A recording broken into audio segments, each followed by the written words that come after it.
Bismillahirrahmanirrahim.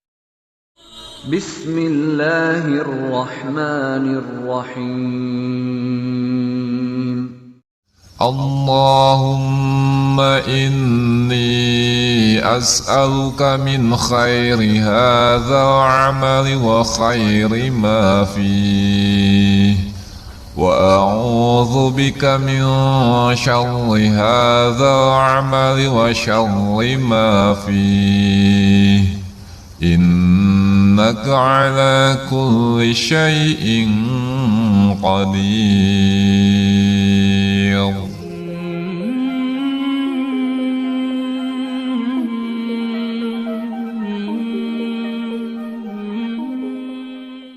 Bismillahirrahmanirrahim. Assalamualaikum warahmatullahi wabarakatuh. Alhamdulillah ketemu lagi dalam keadaan sehat walafiat.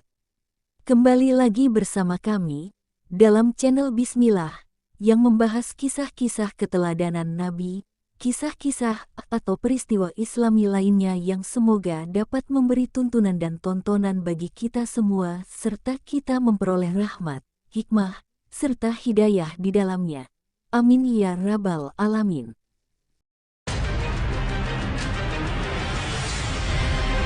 Pemirsa Khazanah, setelah kebangkitan dan manusia digiring ke padang mahsyar, maka padang mahsyar menjadi tempat berkumpulnya seluruh makhluk. Seluruh penduduk bumi dari kalangan manusia, jin, setan, binatang liar, binatang buas, hewan ternak, dan serangga hadir untuk berkumpul. Mereka semua berdiri di padang mahsyar. Saat itulah bintang-bintang langit berjatuhan dari atas mereka. Lalu matahari dan bulan pun padam. Bumi gelap gulita, lampunya redup dan cahayanya lenyap. Dalam keadaan seperti itu, tiba-tiba langit dunia berputar-putar di atas kepala, sehingga kita bisa menyaksikan sendiri betapa dahsyat dan mencekamnya suasana ketika itu. Langit dunia yang luas membentang itu tiba-tiba retak, kemudian terbelah. Dengan suara gemuruh menggelegar, lalu para malaikat berdiri di tepi-tepi pecahan-pecahannya.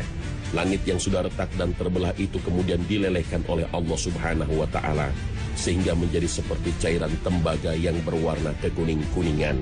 Itulah kengerian yang akan dialami manusia dan makhluk-makhluk lain saat berada di padang mahsyar. Allah Subhanahu wa Ta'ala berfirman, langit itu menjadi mawar merah seperti kilauan minyak. Al-Quran Surah Ar-Rahman ayat 37. Ingatlah pada hari ketika langit menjadi seperti cairan tembaga dan gunung-gunung bagaikan bulu yang beterbangan. Al-Quran Surah Al-Ma'arij ayat 8 hingga 9. Kemudian, para malaikat yang sudah berdiri di tepi langit dunia yang sudah terbelah, tiba-tiba berhamburan turun ke bumi untuk menghadap Allah Subhanahu wa Ta'ala. Mereka turun dengan tubuh tinggi besar dan suara yang bergemuruh, menyucikan Sang Raja Maha Tinggi yang telah menurunkan mereka ke bumi dalam keadaan tertunduk merendah. Alangkah terkejutnya seluruh makhluk saat melihat kedatangan para malaikat itu. Semuanya menyangka jika malaikat itu telah diutus untuk menghukum mereka. Seluruh penduduk bumi dihinggapi rasa takut yang luar biasa, lalu bertanya kepada para malaikat, apakah Tuhan kami ada di antara kalian?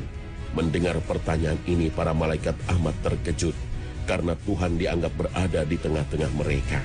Dengan suara yang tinggi mereka pun membantah anggapan penduduk bumi dengan berkata, Maha suci Tuhan kami, Dia tidak berada di antara kami, namun Dia pasti datang.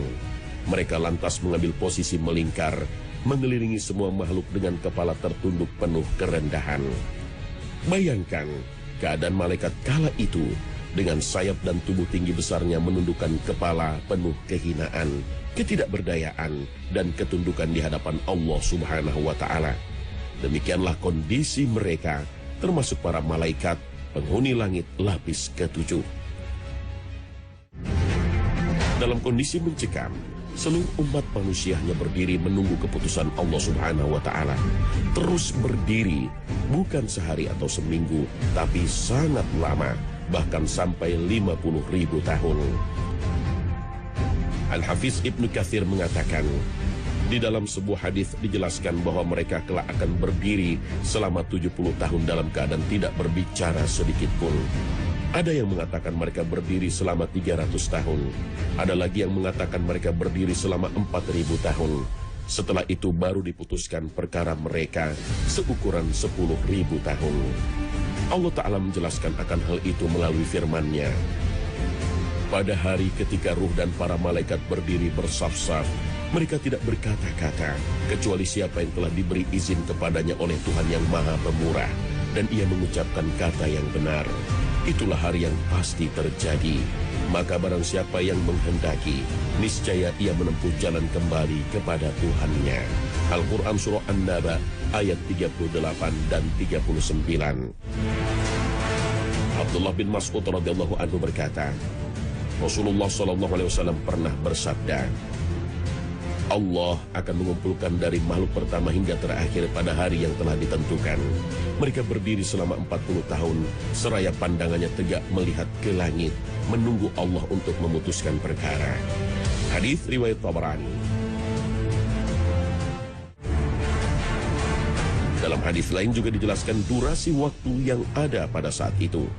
Disebutkan oleh Imam Muslim dari hadisnya Abu Hurairah radhiyallahu anhu, beliau berkata, Rasulullah Shallallahu Alaihi Wasallam bersabda, tidaklah seorang yang punya emas dan perak lalu tidak menunaikan hak keduanya, melainkan kelak pada hari kiamat akan diberikan padanya lempengan logam dari api neraka.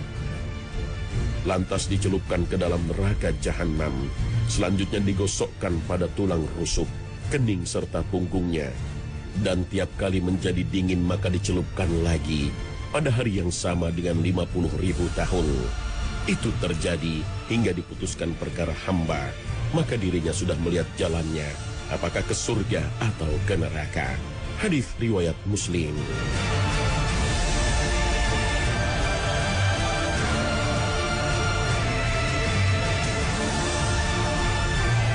Begitu sulit dan mencekam kondisi padang mahsyar.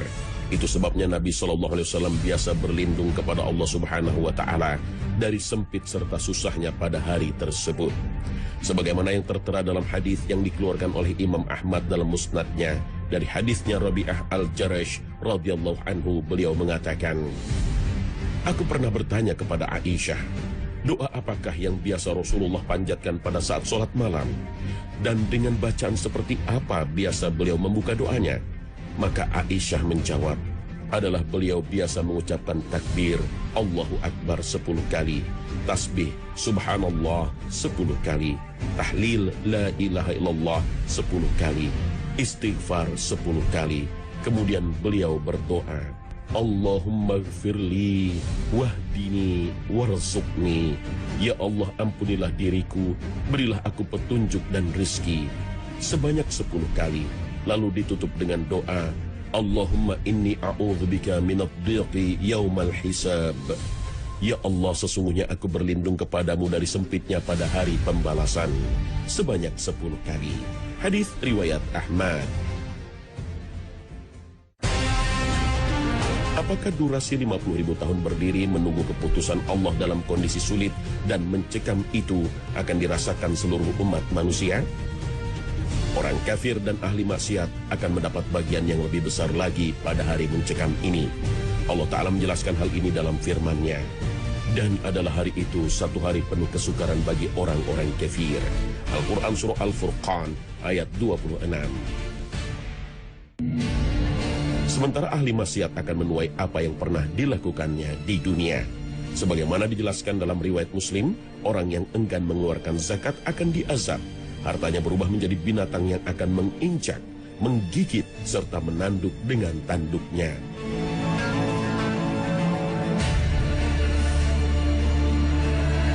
Durasi waktu yang mencekam ini hanya dirasakan oleh orang-orang kafir dan ahli maksiat. Akan tetapi orang-orang mukmin yang saleh tidaklah merasakan durasi panjang sehari akhirat yang setara dengan 50.000 tahun waktu dunia. Rasul Sallallahu Alaihi Wasallam mengabarkan berita gembira ini dalam sabdanya, manusia kelak pada hari kiamat akan berdiri yang ukuran setengah harinya sama dengan 50.000 tahun. Hal itu akan dimudahkan bagi orang-orang beriman, Bagi mereka waktu tak ubahnya seperti matahari yang akan tenggelam sampai benar-benar tenggelam. Hadis riwayat Ibnu Hibban. Salah satu bentuk kabar gembira bagi orang beriman juga seperti apa yang telah disebutkan dalam firman Allah Ta'ala. Penghuni-penghuni surga pada hari itu paling baik tempat tinggalnya dan paling indah tempat istirahatnya. Al-Quran Surah Al-Furqan ayat 24. Menjelaskan maksud ayat ini, Ibnu Abbas radhiyallahu anhuma yang dijuluki sebagai penerjemah Al-Quran menjelaskan, hal itu terjadi pada waktu duha. Kemudian para kekasih Allah istirahat bersama keluarga dan bidadarinya. Adapun musuh-musuh Allah, maka mereka istirahat bersama setan yang menemaninya. Sedangkan ulama tabi'in, Sa'id bin Jubair menjelaskan, Allah Subhanahu wa Ta'ala menyelesaikan penghitungan pada tengah hari. Kemudian penduduk surga istirahat di dalam surga, sedangkan penghuni neraka juga istirahat di dalam neraka. Begitu dahsyatnya padang mahsyar, begitu mencekamnya padang mahsyar, begitu lamanya prosesi menunggu di padang mahsyar.